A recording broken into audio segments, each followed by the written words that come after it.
Welcome to Food for Thought Podcast, the place to explore, celebrate, and manifest a life motivated and defined by unconditional compassion and optimal wellness. Today's episode is Keep Flowers, Not Bees, How You Can Help the Declining Bee Population. Before we begin, my name is Patrick-Goudreau. You can find me at joyfulvegan.com and on social media, and you can find my books wherever books are sold. You can join me in my online cooking classes or in my vegan trips around the world. We have trips to Africa, to Europe, to Asia, and we are working on one that, because of popular demand and because of the craziness that we have all been experiencing, we have a trip in 2022 to North America. So if you're interested in coming and having a magical winter wonderland with us, go to cpgtrips.com and check it out.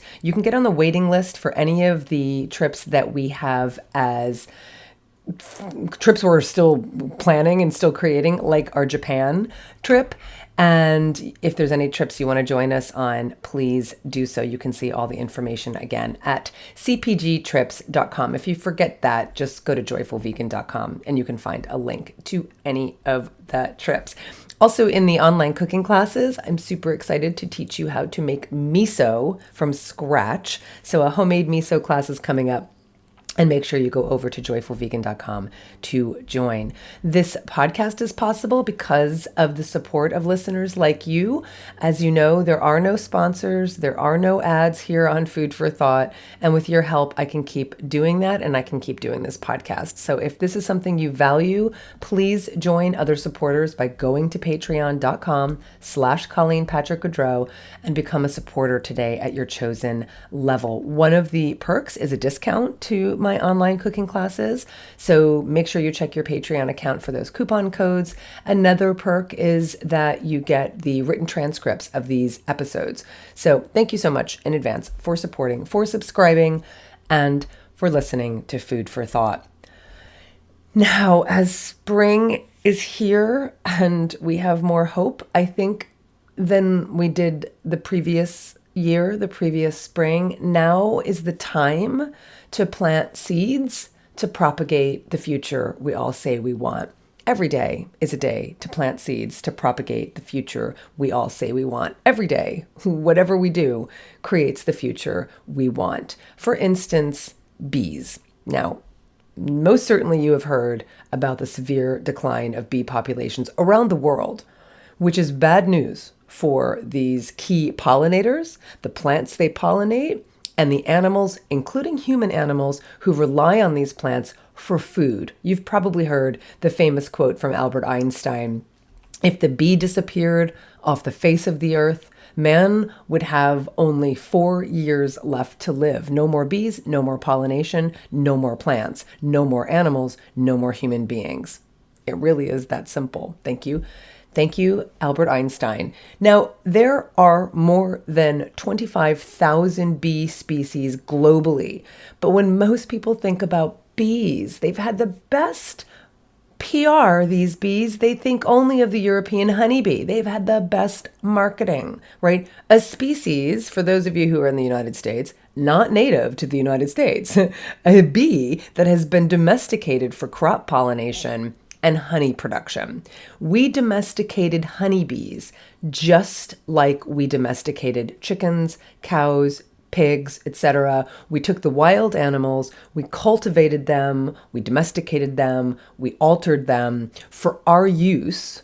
And like all non-native agricultural animals, I'll just say like all agricultural animals, their high population is a harm to native wild populations. Again, if I just take out the native, forget the native, just like all agricultural animals, animals used for agriculture, their high population harms the wild populations.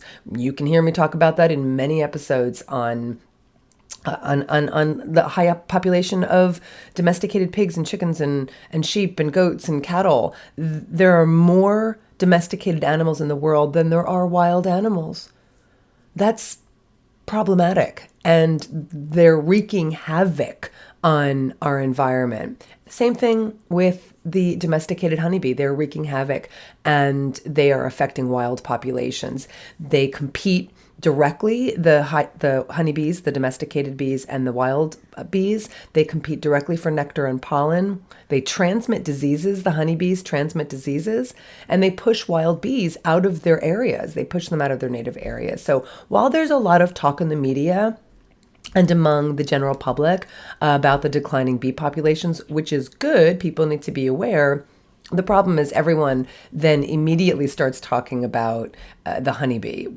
But really more than that, most people then start talking about how they need to eat honey or keep bees to create honey, right? So that's not the way to think about it. That's a myopic way of thinking about it. Just thinking about one domesticated species rather than talking about all of the wild animals, right? So when people think like, oh, okay, well, I'll eat honey to support honeybees, or I'll keep bees, and I'll put beehives in my yard and I'll start beekeeping. This is what's happening. And they think that's the way to preserve and protect bees. Cities are now promoting beekeeping as a way to conserve pollinators. And as a result, beekeeping is on the rise across the US and the UK.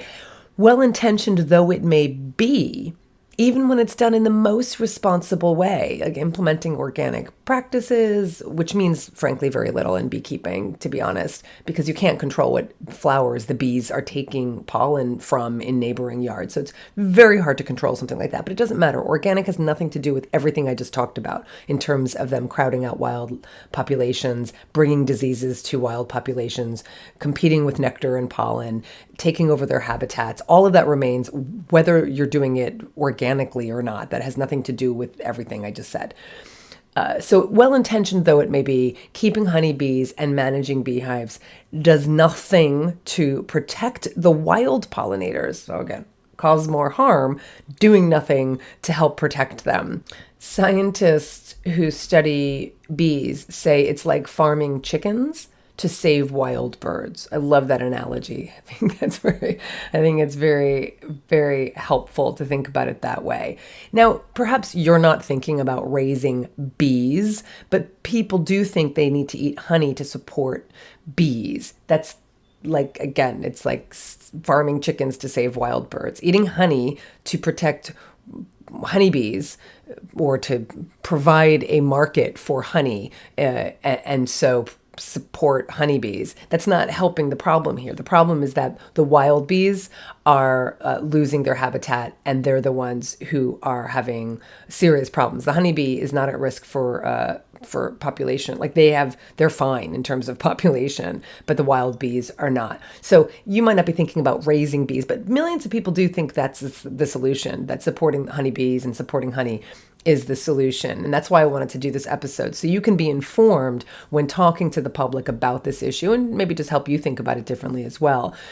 So when you see an article about how we can help bees by keeping hives or how we can help bees by eating honey, you can respond with a letter to the editor that in fact that's not true. And all of the talking points we'll cover in this episode hopefully will be what you can use to write a letter to the editor.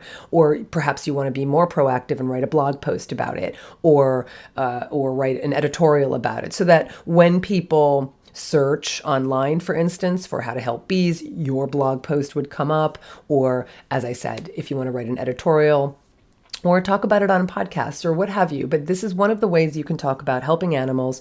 And when I say that, I mean talking about helping wild animals and getting away from this notion that eating honey is a way to help them. So those are some of the things you can do. And this episode is going to be all about what you can do and how your habits and your purchasing decisions do impact bees. So those are some of the things. Get your pen out and keep notes and take notes about what you hear so that you can use that in a letter and use it for talking points. I really do love the idea. I do it myself, and I want to do it with more topics of just writing letter. Like go to an article that's an old article. It could be old meaning that they wouldn't accept a letter in response to it anymore because it's just too far past the publication date. So go find an article about how eating honey helps bees, right? Whatever. Then take the talking points that you get out of this episode and write a letter to the editor as if you're writing to that article. Like, use that as your jumping off point, or just write it cold. And that way, and most letters you can go find out in your newspapers, like the length, 150 words, 200 words max, right? So have that letter, write that letter, and then have that, save it on your desktop, or save it in your Google Drive. And whenever you see an article like that is current, that does come up, that you want to respond to, you have that letter already written. You don't have to go, oh my God, what was it? I have to say, oh my God, I have to start this whole new letter. Have it already in your folder. And do this for any topic you care about that you know is going to come up again and again in the media. Could be how eating meat is good for you, right? Or how, blah, blah, whatever it is. Just have those letters ready. So take down some talking points from today's episode. But if you are a Patreon supporter, one of the benefits is that you get this all written out just for you. You get the transcript already, so you can use that to help you write your letter. So if that's appealing to you, please become a Patreon supporter. So whether you get the written transcript or you jot down the notes yourself, get that letter written and you can use it anytime you see an article you want to respond to. Now, I'm going to talk in a bit about what you can do to help increase declining wild bee populations. There are so many things you can do. So, writing those letters is going to be helpful. But there are so many things you can do related, like directly do, like in terms of providing flowers and plants for the animals who need them. And this is going to pertain to you even if you don't have a garden, even if you don't have a green thumb, even if you've never kept a house plant alive. Trust me, you can help. There's so much you can do. It doesn't take much, but if we all did our part, we really can turn this around. All of us.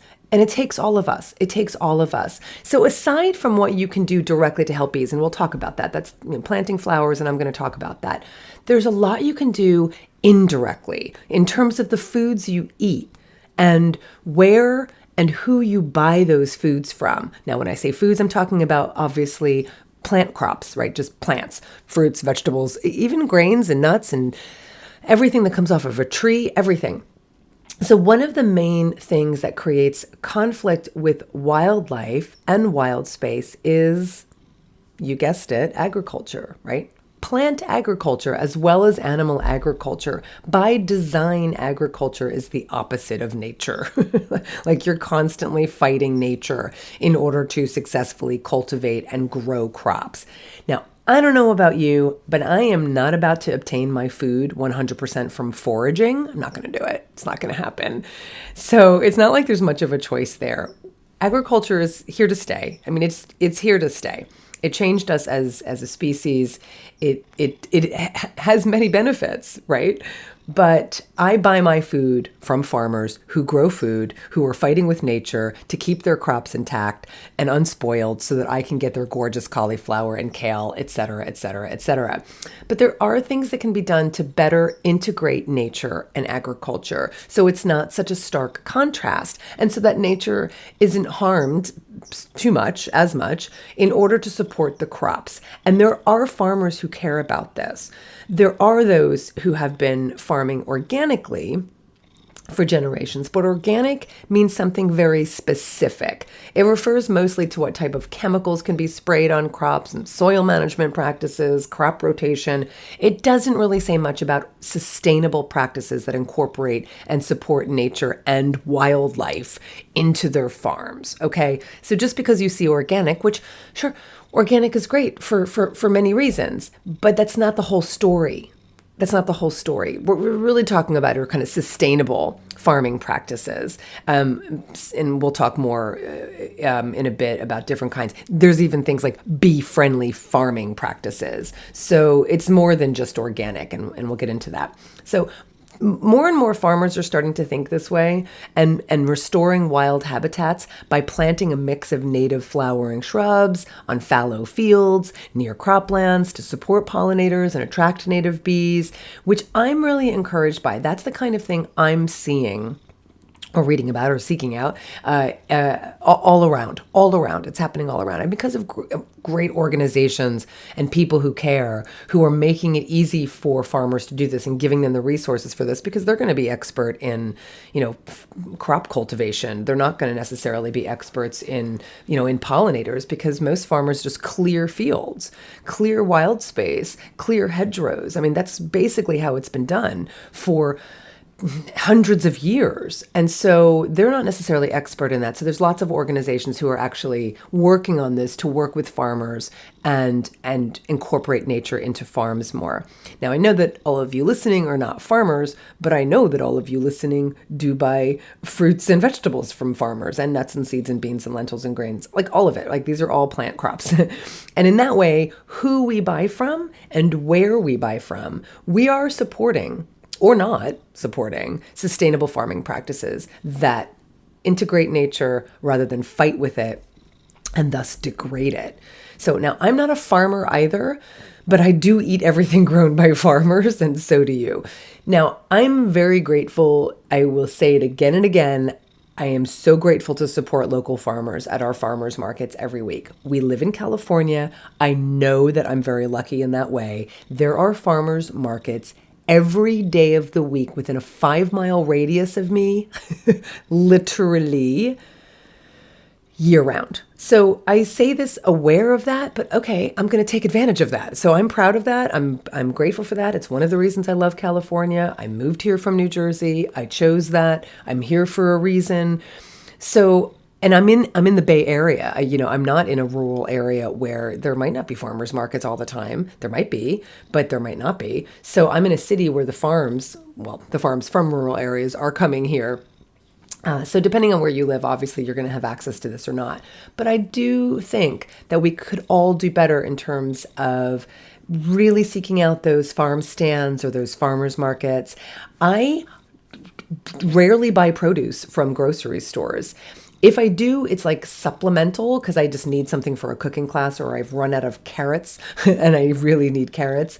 And I know exactly like where to go to buy those carrots. Like, there's very few stores I go to. They're just mostly local grocery stores. I don't go to big grocery stores anymore.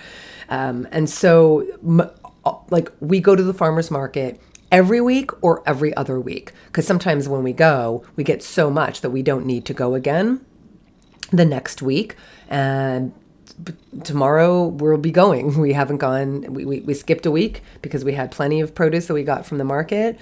And because I'm just doing so much more on zero waste and food waste, and I'm like having so much fun using every bit of every vegetable that I can, and every recipe I'm using things that that I would normally waste, or what is waste even if I'm composting it. So I'm actually using so much more food, and I can't wait to share those things with you. So I'm not going to the market every week like I used to, because I'm really stretching out the produce I do get to 2 weeks, which is super fun. So I go to the farmer's market. I know all of the farmers that I buy from. I know what their practices are, and it's evident in the quality of the produce. Like, it's really evident. So I love it. It is a ritual for us.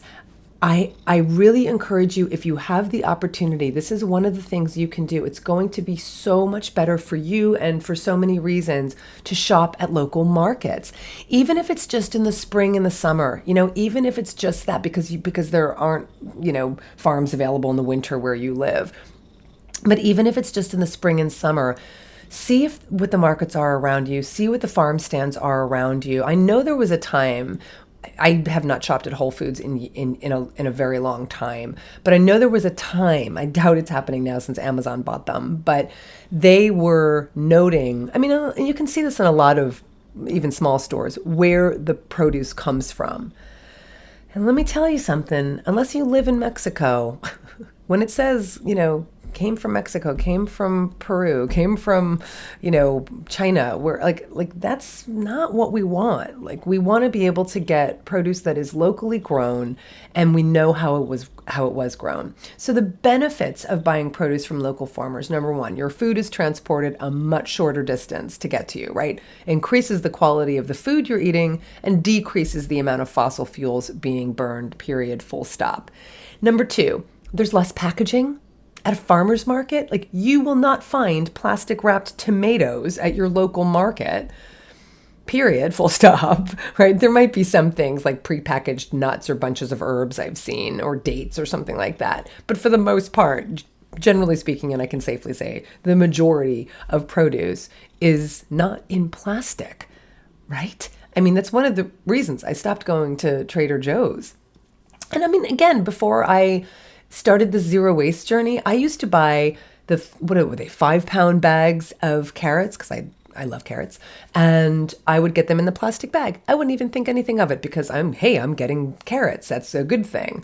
I was getting the plastic bag. If I bought blueberries, they'd be in the plastic container. If I would get frozen blueberries and they would be in the plastic bags, right? I mean, I did all that. So there's no judgment. But when I started this journey, I stopped doing that. And so now I know exactly where I can get the carrots from that are all in bulk and, or at the farmer's market. So number two, there's just no plastic on your produce, which is a beautiful thing.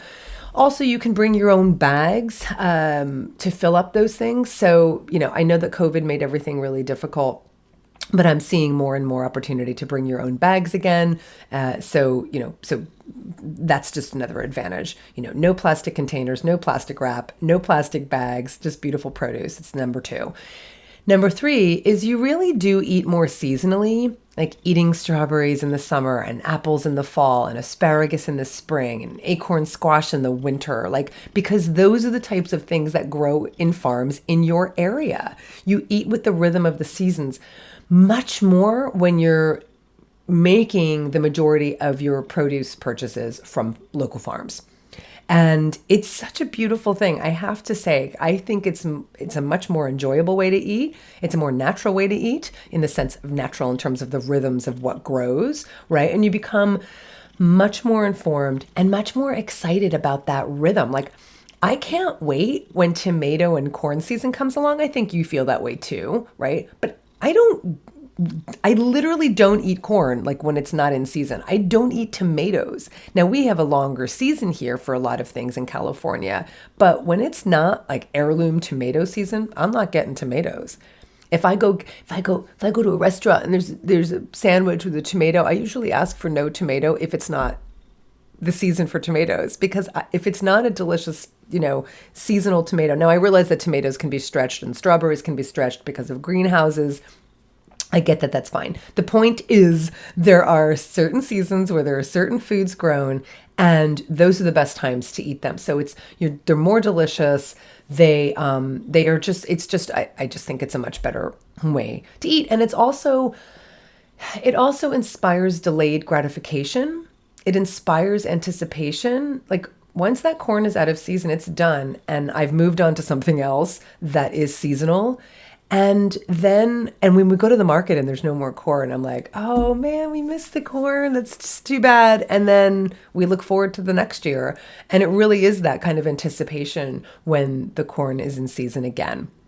So that is is that third? That is my third. That is my third. You truly eat more seasonally when you're eating primarily produce from farmers markets. Another benefit, number 4, is that you're supporting your local community. You're supporting your local growers. You're supporting local workers, local organizations that organize and manage the markets. You're supporting this whole movement of local commerce, local economy. And that's pretty awesome. 5 is, this might seem small, but when you're shopping at farmers markets or at farm stalls, you're outside. You're outside. It's so much more pleasant than being inside one of those massive grocery stores. Just you're outside, you're in the fresh air, you're smelling the produce, you're just in nature. And that to me is one of the best things. It's just being outside all the time. I think we're on number 6. Generally speaking, At a market, you're able to pick up and smell and touch and choose exactly what you want. Now, you might be thinking, I already do that when I buy my produce in grocery stores. Sure, but like I just said, I would get carrots and I wouldn't touch those carrots because they'd be in a plastic bag, right? I would sometimes get apples and I would get a whole bag of apples in a paper bag. I wouldn't necessarily, I would get cauliflower and be wrapped in plastic. So I'm not seeing exactly, because there's, print and ink and, marketing labels on this. I couldn't see every vegetable. So yes, and, right? Yes, and you might do it sometimes, but you're not doing it all the time. At farmers markets, you're really engaged with the food you're buying. In other ways, we're not engaging with our produce, and this is fine. But I'm just trying to create a perspective here that it's not that you're engaging with your produce at a grocery store all the time, is because even before COVID, people were getting, groceries delivered. And especially since COVID, people have been getting their groceries delivered. To me, it's torture to not be able to see my own produce and pick it. It's one of the reasons I stopped doing the CSA boxes. There's nothing wrong with CSA boxes. It's great. It's another way to support the farms and everything I just said. But I just personally love being able to see my own produce and pick it and know what I want for the week. That's just how I prefer to cook. So that's just my preference. But my point is there's a benefit to picking your own, and when you get your produce delivered to you, you're not picking your own, right? So that's my point, is that when you're at a farmer's market, you're touching it, you're picking it. Even during COVID, I would point to the ones I wanted, even if I couldn't smell it, but I was really there. I was making choices. And finally, you're able to talk to the growers of your food and find out their growing practices. I love knowing the names of the people who grow my food and the staff that supports them. I really do love that. I love being able to ask them questions and trust that I'm supporting sustainable growing practices I can stand behind.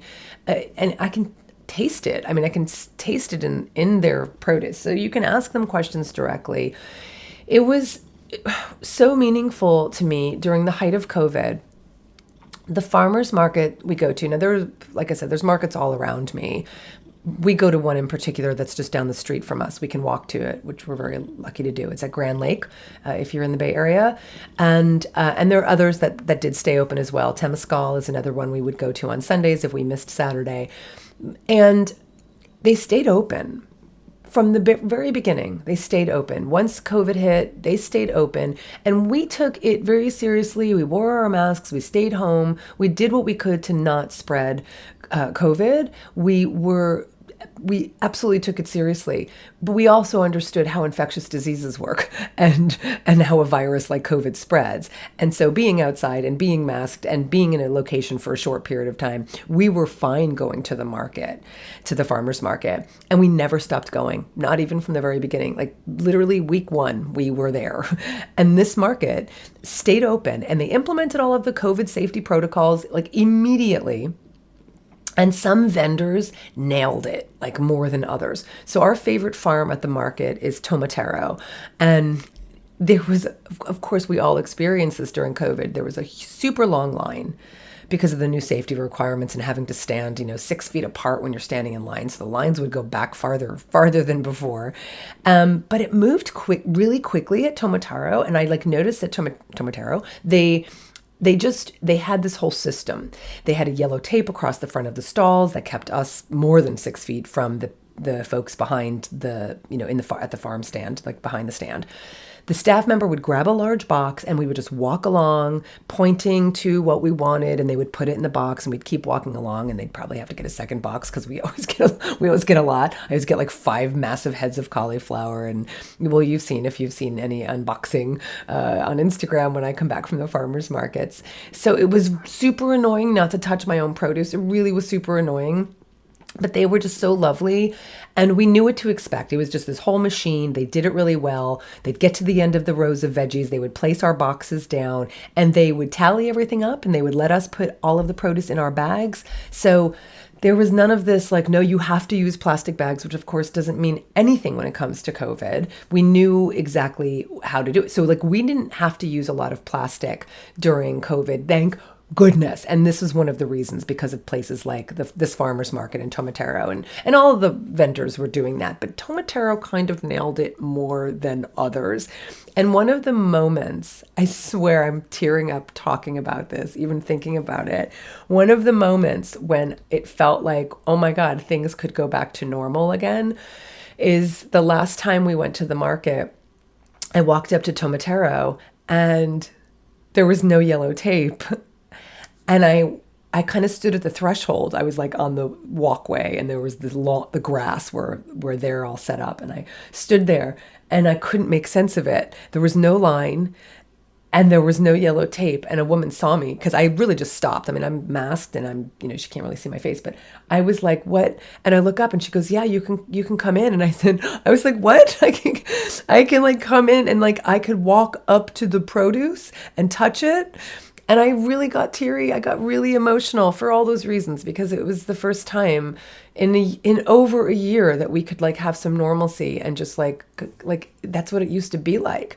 And so the staff, they're all still there, and but I'm picking my own stuff. I'm putting it in my own bags.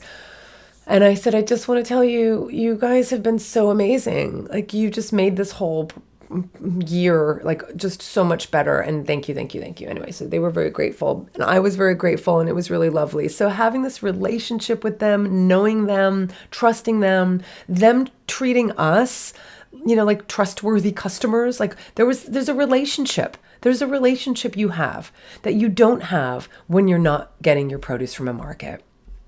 So those are just some of the benefits that I want to, that I hope to have conveyed for supporting local markets.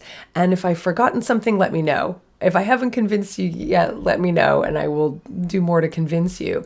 So the farmers who are inclined to implement pollinator-friendly practices in their farming, you're going to find that out when you talk to them, when you go to these markets. And let me tell you something, these small farms, even if they're not tiny farms, but these farms that are sourcing locally, that are servicing locally, that you're sourcing from, right? That they're servicing you, that they just drove down or up or over to your location a few hours, but that's just a few hours. Those practices are very different than the practices of a large industrial, multinational farm that is servicing, an entire, supply chain. Like, that's very different than what I'm talking about here. So they are going to be more inclined to implement pollinator-friendly practices. Now, there are resources and support to help them do so. There is a bee-friendly farming certification through the Pollinator Partnership. So if you go to pollinator.org, it's a resource. It's an organization to raise awareness and provide resources to support pollinators. It's not just for farmers. It's just one of the programs they have. They even have a bee-friendly garden certification. I don't know if it's like an actual certification. I'm actually going to look into it because I've got lots of pollinator-friendly plants, and I'd be interested in that. But they have certifications for farmers, and you can go and see which farmers around like the country, I think it's also in Canada, have actually been certified through this bee-friendly farming certification. So you can go to pollinator.org and find out, if farmers near you. So here are some of the requirements for the bee certifications, the bee-friendly certification. And I'm not saying this to you because you're going to become a farmer and get certification. I'm saying this to you so that you have talking points. So when you're asking farmers how they implement any kind of pollinator-friendly practices, you know what you're talking about. So for instance, here are some of the things they have to do. They have to provide different flowering plants in bloom, like blooming flowering plants throughout the growing season, especially in early spring and late autumn. So they have to provide the bloom of different flowering plants. So a variety of plants that bloom. They have to offer clean water for bees, right?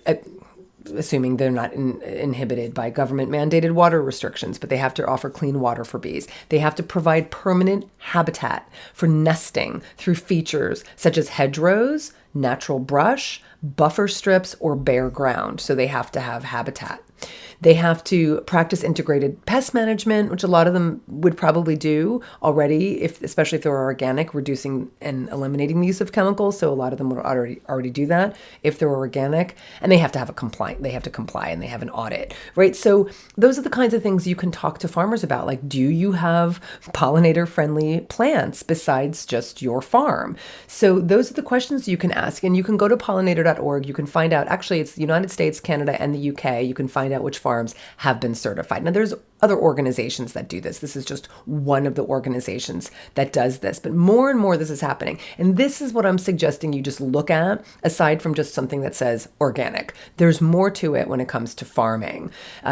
National Pollinator Week is coming up for those who are interested, and it really is a wonderful way to kind of raise awareness and to implement some of the things we're talking about. It's every year. This year it's June 21st to the 27th. It's every year it's in June.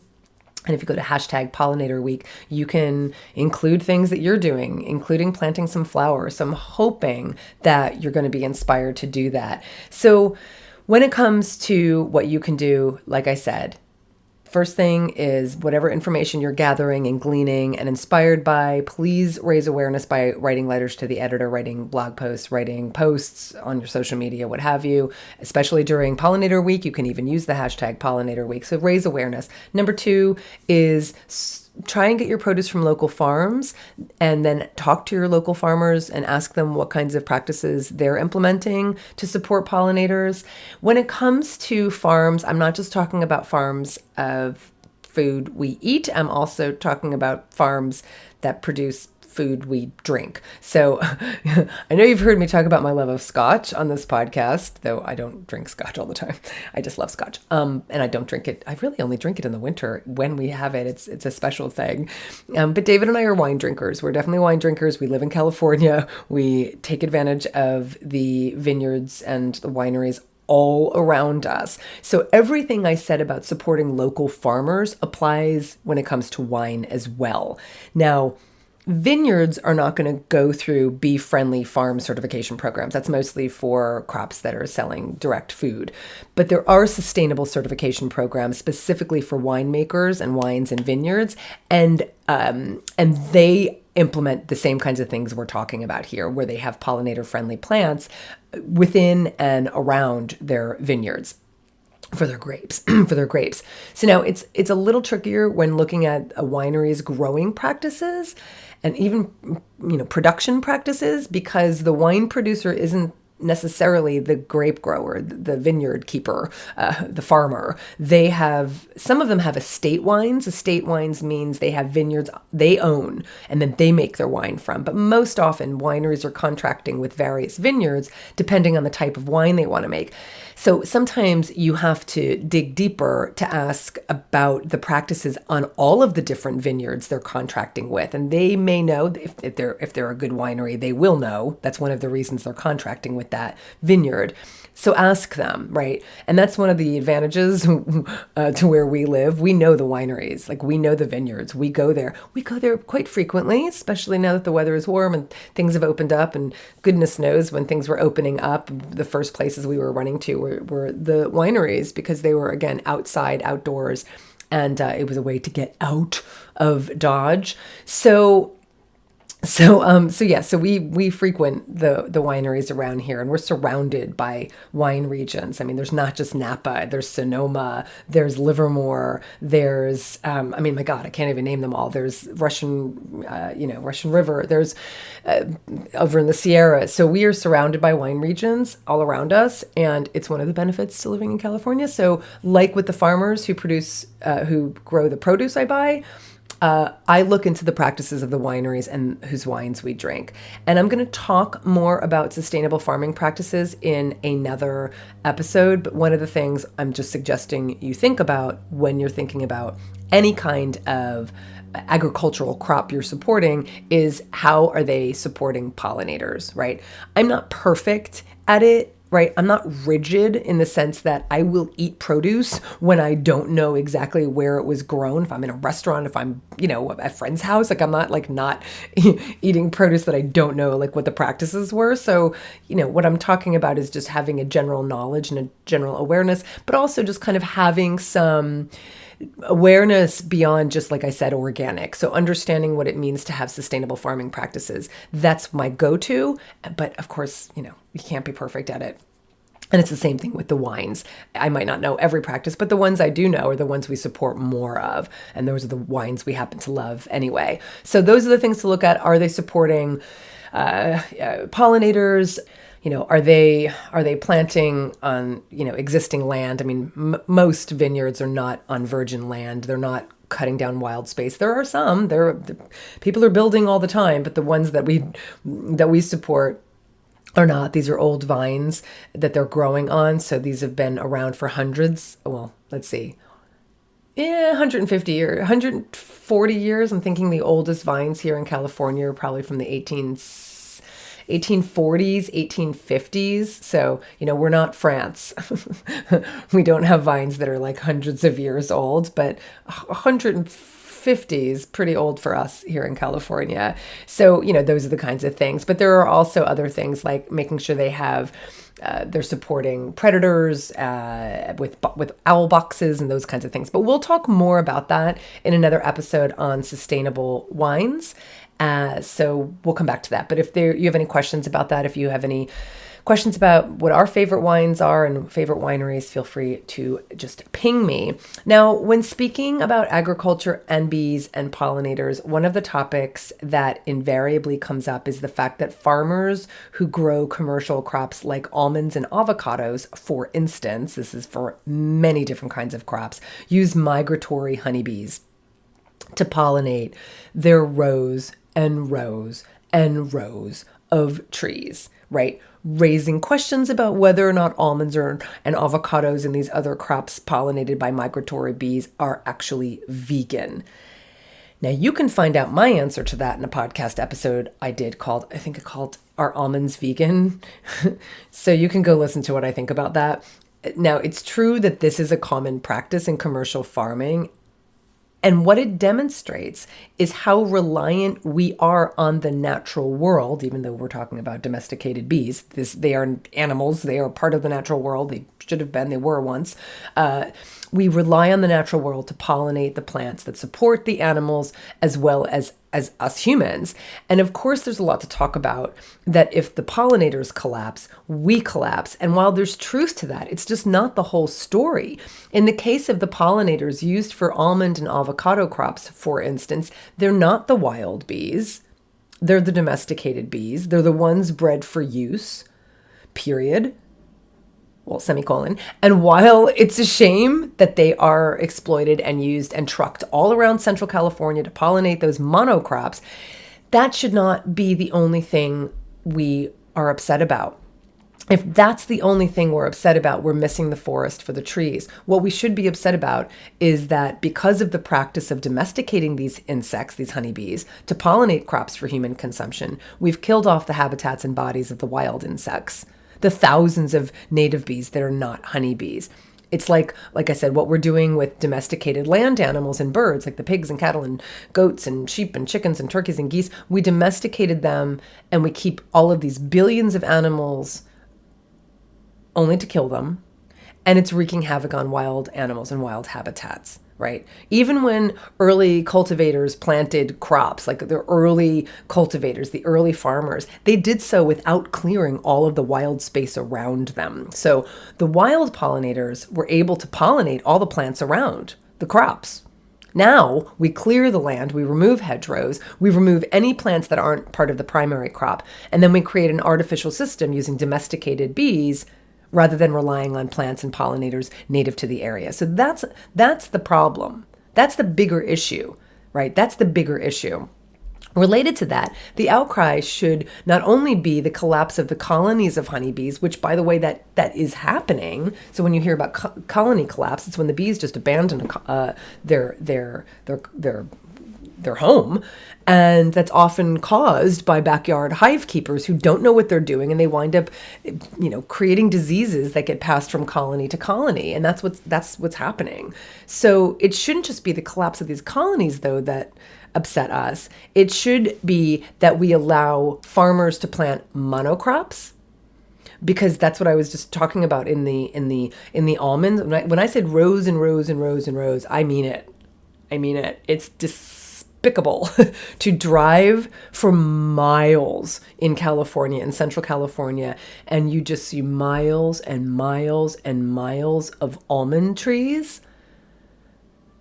And those are monocrops. There are no plants around, and that's why they have to bring in these migratory bees. The almond industry, last I looked, was worth $11 billion to California's economy, and it's intricately entwined with American beekeeping operations, for which farmers across the world pay beekeepers to ferry their hives into these orchards to pollinate their crops. It's ludicrous. It's absolutely ludicrous. It's just such an artificial system, and it's because we're just doing everything so backwards. So, the takeaway for you is not that you shouldn't be drinking almond milk. The takeaway is that, not everyone who's growing almonds is using that practice. So if you go to a local farmer's market and there's almonds there, you can talk to them about exactly how they're growing their almonds, how big their farm is, how they're supporting pollinators. Are they supporting wild pollinators? Do you understand what I'm saying?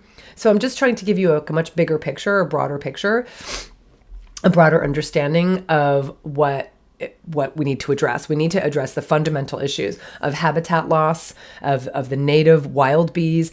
We need to address, obviously there's an increased use in synthetic pesticides. So please support organic when you can. We need to address the decreased floral diversity, because there's also a lack of diversity when it comes to flowers. Those are the kinds of things we need to focus on. If you're interested more also in that and in kind of native plants and animals, do listen to the episode I did with Nancy Lawson on her book called The Humane Gardener, or just get her book, The Humane Gardener. Lots there, really inspiring, I think. It will inspire you to plant more flowers, but also plant more native flowers. So that's what I want to get you excited about. Is the thing we need to do is to create bee habitats, and we can do that wherever we live.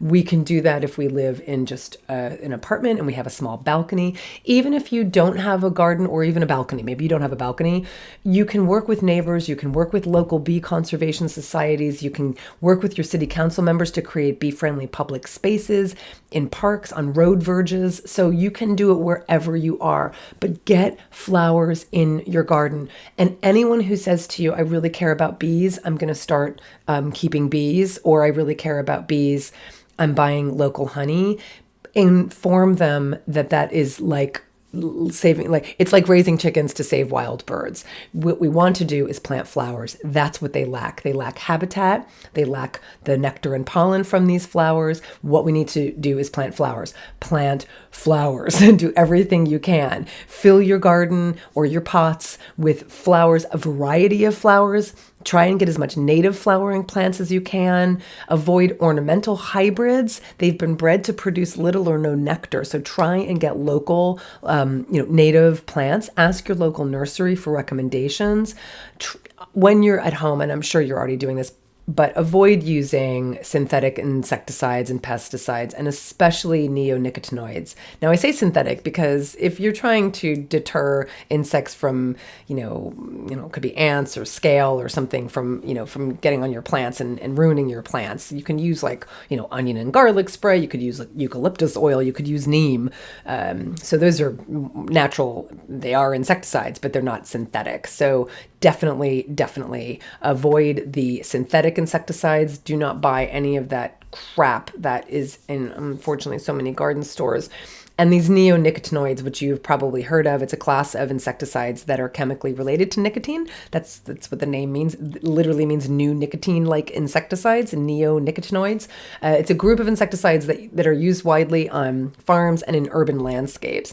They're absorbed by plants. They can be present in pollen and nectar.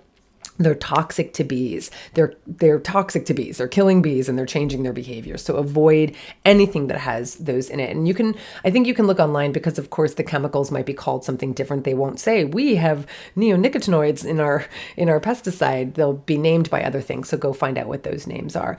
Think beyond just flowers and shrubs. Provide trees. So if you're able to plant trees, you heard me talking about almond and avocado. These are all trees. Bees get a lot of their nectar from trees. In fact, most most of it. So when a tree blooms, it provides hundreds, if not thousands, of blooms and blossoms to feed from. So they're a great source for bees, and obviously they're just essential habitat. So they're not only a food source, but they're habitat. So tree leaves and resin provide nesting material for bees, et cetera, et cetera. So plant bee trees if you can, and work with your local, city council and municipal, council if you can do tree planting in your area, and obviously focus on natives, which hopefully the arborists in the area who are working with the city would already know that. Create nesting places by keeping some parts of your yard unmanicured. Most native species don't live in hives. They lay their eggs in tunnels on the ground or in hollowed out plant stems or dead trees or fallen logs. And you'll hear Nancy talk about this in her book and on the podcast we did. With the exception of honeybees, most bees are solitary. Most bees are not social like honeybees are. 70% of solitary bees live underground. So if you see a bee on the ground, please don't think that he's injured or hurt and, gonna die. Like, there are ground bees. so 70% live underground, 30% live in holes inside of trees or hollow stems. Species like bumblebees build their nests in undisturbed land. So, where you can leave some area of your garden or your backyard untouched so that they could have a place to live and nest would be really beneficial to bees and to lots of other insects as well. Please don't forget to provide water. If you follow me on Instagram, you will see the water we have all around our house. We have bird baths. We have trays that just sit on the ground. We have small ones with pebbles in them for the bees to safely drink without drowning. We have big water fountains that have moving water. And I'll be really honest, that's where I see the bees mostly. I have their own little tiny bee pebble water vessels, and they don't drink from that. They mostly drink from the big fountain. So they'll be on the rim of the fountain, and they're just kind of licking up what's around it. It's pretty cute. It actually is really super cute, but it's funny. So try different things when it comes to water, and you will attract so many different wild animals, both little and big. So if you have a lawn, consider replacing it, or at least a portion of it, with a pollen-rich flower garden, or at least let it grow some quote-unquote weeds like dandelion and clover. And that's going to be a huge help if you can replace your lawn at all. And, because again, every time we sweep and blow and mow, we're just completely upending the lives and the habitats of these little critters that are vital for the health of our planet and for all of us. It's for them, it's for us, it's for you, it's for me, it's for everyone. So I hope that helps answer some questions about how we can help bees directly, how we can help them indirectly, how we can advocate for them, how we can spread awareness in our everyday lives and in our everyday food purchasing decisions. The good news is that we also benefit from planting flowers and attracting bees. It's beautiful to have flowers among you. It's more delicious to have produce that's been grown locally. It's a win-win for you and for me and for them. You're always welcome to reach out to me on social media or via email. I hope to see you in one of my classes or in one of my upcoming trips, or around Instagram, around Facebook, around Clubhouse. If you're interested and you want an invitation, I've got some invitations to give away for Clubhouse, and it's now open to Android users. So I hope to see you there. Until then, this is Colleen Patrick-Goudreau for the animals, for the bees. Thank you for listening.